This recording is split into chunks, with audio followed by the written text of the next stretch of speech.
Sisimulan na natin ang tulang ito, ang kantang nagpamulat sa atin ng iba't ibang gulay, tumatak, umukit at nakatanim na sa bawat Pilipino. Ang munting kubo, ngunit puno ng buhay, ang bahay kubo. Bahay kubo, nakatiray kalbo. Sino nga ba ang magtatanim dito? Uhaw ka na ba sa pag-ibig? Pwes kumain ka ng singkamas, dahil sa bawat nguya mo nito'y makatas. Talong, huwag gusgahan, dahil sa colon cancer ito'y panlaban. Hindi tulad mo na hindi lumaban, kaya iniwan na lang basta-basta na walang kaalam-alam. Sigarilyas, pampatibay ng buto. Di tulad ng relasyon nyong walang katibay-tibay, kaya nasira dahil walang umalalay. Mane, madalas kasama sa inuman, paborito ng sambayanan, mabuti pang maneno, madalas kasama, kayo, walang kadalas-dalas. Mane? Thank you. Next.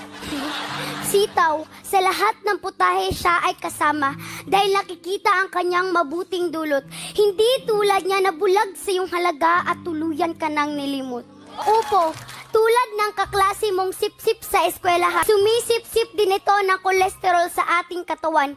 Hindi tulad niya na hindi man lang inalam ang iyong halaga, sumipsip pa sa iba. Grabe siya. Kalabasa, ipakain mo sa taong iyong pinapangarap upang ang kanyang matay luminaw at makita ang iyong tunay na halaga. Mustasa, kung titignan mo'y parang lantutay, ngunit wag husgahan dahil dulot nito'y iron. Wag mong igaya sa ex mo na hinusgahan mo na, iniwan mo pa. Sibuyas, alam niyo ba kung ano ang sinabi ni Sibuyas? Matapos mo akong saktan, iiyak ka? Tapos ano, igigisa mo ako para lang sumarap ang luto mo? Oo, masarap ako.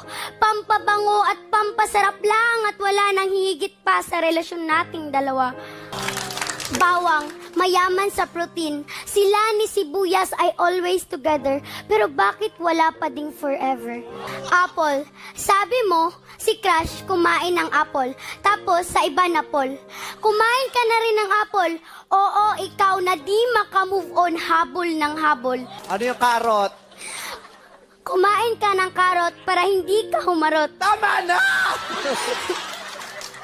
Di ka dapat umasa sa taong paasa at ang tanong, bakit ka pa rin ba umaasa? Kumain kayo ng wastong pagkain, nakakatulong ito pampatibay ng buto, di tulad niya na dumudurog lang ng puso mo.